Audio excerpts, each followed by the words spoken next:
こんにちは。今日は日本語での自己紹介について5分でしっかり学んでいきましょう。はじめまして、リンと申します。よかったらリンと呼んでください。東京カンパニーで秘書をしています。ベトナムから来ました。日本のアニメが好きです。よろしくお願いします。はじめまして。ミカです。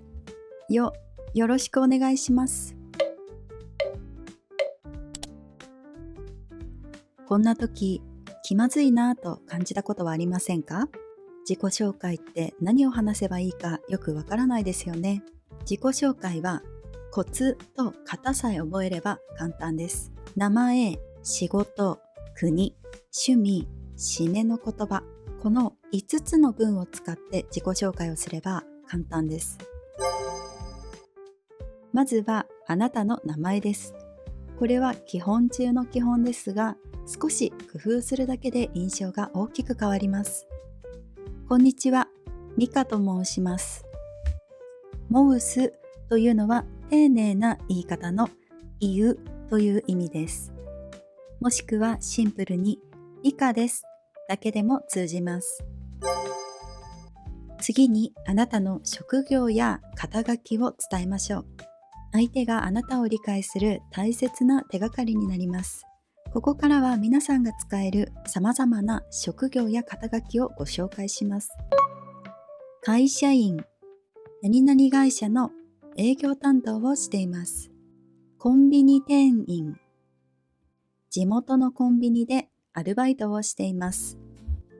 IT エンジニア、東京の IT 企業でソフトウェア開発を担当しています。先生、英会話スクールで英語を教えています。飲食業、ホール係、レストランで接客の仕事をしています。通訳、翻訳、フリーランスで通訳と翻訳の仕事をしています。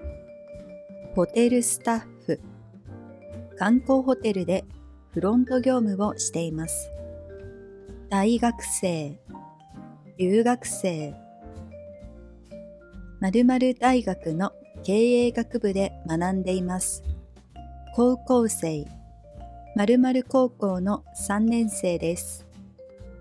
専門学校生、アニメーションの専門学校に通っています。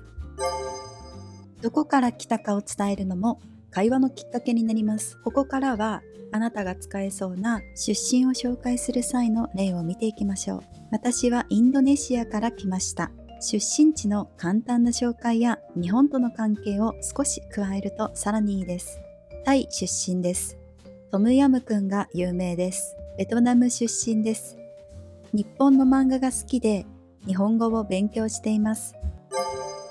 次に趣味の例を見ていきましょう。私の趣味はサッカーです。アニメを見るのが好きです。私は本を読むのが好きです。休みの日はゲームをします。日本食を作ります。毎日外を歩きます。どうでしたか？これらのフレーズさえ頭に入れておけば、自信を持って自己紹介ができそうな気がしませんか？